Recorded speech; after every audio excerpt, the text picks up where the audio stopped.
Bonjour à tous, donc comme promis, cette vidéo, je vais vous expliquer comment tout le processus s'incarne et pourquoi vous dites non mais vous dites qu'il se passe plein de trucs, on voit plein de choses, mais dans la matière, il se passe rien. Bon voilà. Alors j'avais envie de prendre l'exemple du mariage divin et de ce gros décalage dans la vie où on est seul souvent, on est déprimé, on sent pas l'amour autour de nous et pourtant on a cette vision qu'on est marié sur un autre plan. Donc ça fait un gros décalage. Et en fait, je vais vous faire cet exemple pour que vous compreniez bien le processus spirituel. Imaginez, voilà, les différents plans comme des étages, d'accord? Donc le mariage, on va dire qu'il est à l'étage 20, ok? Et nous, on est à l'étage rez-de-chaussée 0. Voilà. Enfin, en tout cas, on essaye. On peut être à l'étage 1 si on n'est pas bien ancré. Si on est trop ancré, on est à l'étage -1, donc il faut récupérer le rez-de-chaussée pour que, voilà, tout se pose bien. Donc du coup, on va penser à ce mariage divin, les rêves qu'on a pu avoir, les messages. Si vous êtes retrouvé bloqué devant regarder des alliances devant une bijouterie, vous repensez à ce moment-là. Si vous avez eu un rêve, vous vous êtes vu une demande en mariage, vous êtes vu marié, vous repensez à ce moment-là. Vraiment, c'est très simple. Donc en pensant à ce moment-là, qu'est-ce que vous faites? C'est que vous laissez l'énergie du 20e étage arriver jusqu'à vous. C'est tout simplement. Parce que votre tête, souvent, elle fait non, non, mon univers, c'est ça. Mais votre univers, c'est pas ça, c'est beaucoup plus vaste. Donc en fait, là, on rééduque un peu son mental pour lui laisser passer la vibration qui va vous transformer, qui va vous donner la force, en fait, de dépasser les obstacles. Donc le mariage, il est à l'étage 20. Et une fois que vous l'avez vu, va commencer à descendre. Donc l'étage 19, l'étage 18, l'étage 17. Ça met un peu de temps, mais tout va bien. Et à l'étage 16, par exemple, il va y avoir un gros blocage. Magie sur le mariage. Donc là, c'est bloqué. Mais il y a vous qui savez que ça doit arriver, mais vous ne le voyez pas et tout est en suspension en fait. C'est là, vous sentez que ça vous transforme, ça vous donne de la force et en même temps, vous sentez que c'est bloqué, que votre cœur est fermé, que l'autre ne peut pas venir, vous passez un coup de fil, il est en panique, voilà. Donc ça, c'est par exemple ce qui se passe souvent sur les mariages. Donc du coup, gros nettoyage. Vous allez avoir des signes, il faut que je fasse tel nettoyage, il faut que je fasse telle action pour libérer cet étage où le mariage est emprisonné par l'occulte. Donc on enlève, on enlève, on enlève. Donc du 17e étage, on descend, 16e, 15e, 14e. Et là, au 14e étage, on va être sur un carreau. La vie où votre flamme jumelle est morte dans vos bras. Et là, vous avez une envie de pleurer irrépressible parce que vous revivez l'instant, vous êtes sur cet espace-là où vous avez été séparés trop tôt d'une manière injuste. Et en fait, vos cœurs ont été déchirés à cet endroit-là. Du coup, vous n'allez pas bien, il y a de la famille, la fatigue, il y a du chagrin, il y a vraiment un espace vraiment à réparer, à cicatriser. Donc là, par exemple, à cet endroit-là, vous allez avoir des signes sur le deuil, vous allez dire bah, je vais demander à l'ange Azraël de venir, vous allez avoir des signes sur un élixir pour réparer votre cœur, vous allez avoir des signes sur une prière, vous allez avoir des signes sur un soin énergétique, enfin voilà. Vous allez écouter, et puis voilà, on est au 15e ou 14e étage. Ça cicatrise, ça met un peu de temps et ça descend doucement, parce que là, ça commence à avoir un peu plus d'énergie émotionnelle, c'est un peu plus délicat. Donc on laisse descendre, on laisse descendre, on laisse descendre. Et puis, toutes ces énergies-là, en fait, elles vous rendent plus fortes, en gros. Parce que c'est de la lumière, de la lumière, de la lumière. Et l'espace blessé, l'espace encombré, il est plus petit. En fait, avant, il était grand comme ça. Maintenant, vu que les plans ont mis de la lumière tout autour de vous, c'est plus petit. Mais normalement, ça ne veut pas dire que tout est fait. En fait, il se passe toujours rien dans la matière, mais vous avez super bien bossé sur un plan énergétique et spirituel. Bon, on peut imaginer qu'à cet endroit-là, ce qui va bloquer, c'est des implants du galactique. Il y en a souvent. Donc un implant du galactique, c'est comme une petite épine noire dans le cœur qui empêche un rayonnement de se faire. Donc le rayonnement, il a été fait du 20e jusqu'au 10e étage, et au 10e étage, clac, c'est verrouillé.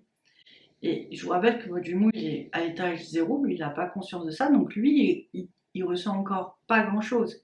Il ressent dans son âme peut-être des choses, mais il n'en a pas conscience, c'est pas arrivé jusqu'à sa tête, c'est pas arrivé jusqu'à son cœur. Donc voilà, là il y a un implant, on va retirer l'implant de l'étage numéro 10. Et puis les énergies recirculent, elles s'adaptent. Donc on a les énergies divines, on a l'amour de cette vie antérieure, on a l'amour au niveau galactique, dans la fréquence qu'on avait. Ça va donner une nouvelle force pour aller plus loin dans la matière. Voilà, et ça descend, ça descend, ça descend, ça descend. Et là, par exemple, pour empêcher de descendre, ben, on va voir que au niveau du premier chakra, il va y avoir, vous êtes prête, souvent c'est ça, hein. Vous êtes prête, mais au niveau de la famille, il y a un blocage. Vous avez tous vos ancêtres là qui sont courroucés, qui ont pas toujours bien réussi leur vie, qui ont... Alors c'est ceux-là hein, qui se manifestent, les autres ils sont contents pour vous, mais souvent il faut faire un gros nettoyage, il faut aller apaiser les âmes, et puis il faut aller aussi réparer. Un karma c'est des actions, c'est des blessures, mais c'est aussi des actions négatives. Donc là, il faut aller réparer aussi leurs actes, il faut aller réparer leurs blessures, il faut aller libérer ce qu'ils ont pu faire. Donc là, quand on est à ce niveau-là, souvent c'est le processus de la famille divine qui s'enclenche, parce qu'à partir de ce moment-là, on peut aller nettoyer très très très profondément les cœurs et les ancêtres. Donc ça dure longtemps, malheureusement ça dure longtemps. Et du coup, on a l'impression que ça stagne en fait. Et là, au lieu de travailler ces étages-là, on va les travailler le -20, -10, -15. On va vraiment donner de la force pour que vous puissiez utiliser votre force ancestrale pour poser ce couple. Pourquoi c'est important cette force ancestrale? En fait, tout simplement parce que si vous n'avez pas un bon ancrage, vous ne pourrez pas accueillir cette force, cette vibration sans être trop décentré, ou alors même parfois ça va vous faire vraiment peur en fait, et vous allez avoir envie d'arrêter le processus. Donc l'idée c'est toujours de se consolider, c'est comme un peu la réparation d'une maison. On va consolider les zones, on va mettre des échafaudages, on va faire des murs plus forts, on va faire des fondations plus fortes, on va faire une bonne toiture pour qu'après l'air circule, le chauffage fonctionne bien sans qu'il y ait trop de courant d'air. C'est exactement la même chose. Alors, moi je vois vraiment ça comme ça. Et du coup, vous rentrez en autonomie en fait. Votre circuit énergétique, il refonctionne et il y a un moment, il est prêt à s'ouvrir sur toutes les couches.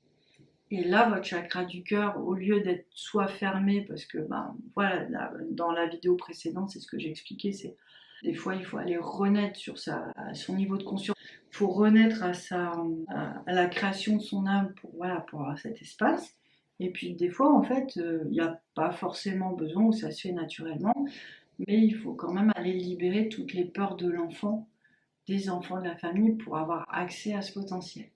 Donc en fait, une fois que tout ça c'est fait, vous allez être au niveau 0 avec votre mariage divin. Donc ça va rayonner vraiment quelque chose de très fort. Ça va rayonner aussi toutes vos histoires de couple que vous avez pu avoir avec lui, d'accord? Il y a l'ancrage des couples que vous avez pu vivre qui va se poser aussi, d'accord? Et donc à partir de ce moment-là, vous serez un peu bien centré et vous rayonnerez vraiment toute l'énergie nécessaire, et puis toute cette force va le ramener dans votre champ de vibration. Ça c'est ce qui se passe avec la fusion, mais vous serez assez fort pour l'accueillir parce qu'il y a toujours ce processus. Alors fort ou fort, excusez-moi, j'entends déjà mon jumeau qui me dit tu parles que pour les garçons et que pour les filles. Ouais, décidément. Voilà. Et en fait, du coup, l'autre, l'AFJ, la personne qu'on attend, en fait, elle a la place pour venir en fait vivre le processus un peu en copier-coller, en mimétisme avec vous.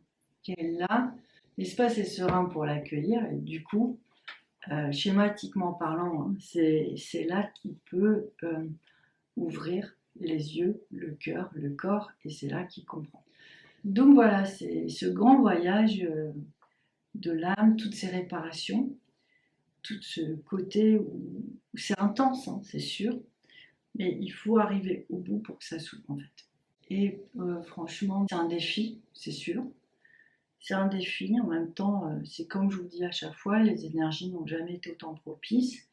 On est vraiment unifié dans des énergies en fait collectives de travailler là-dessus.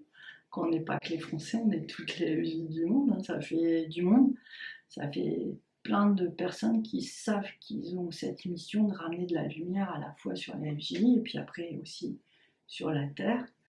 Et du coup, on se constitue un peu comme une armée de lumière en fait. Et du coup, les obstacles, ils sont moins forts. Et l'atterrissage aussi, c'est plus facile de le faire tous ensemble que tout seul. Donc on voyait vraiment, tout a été pensé.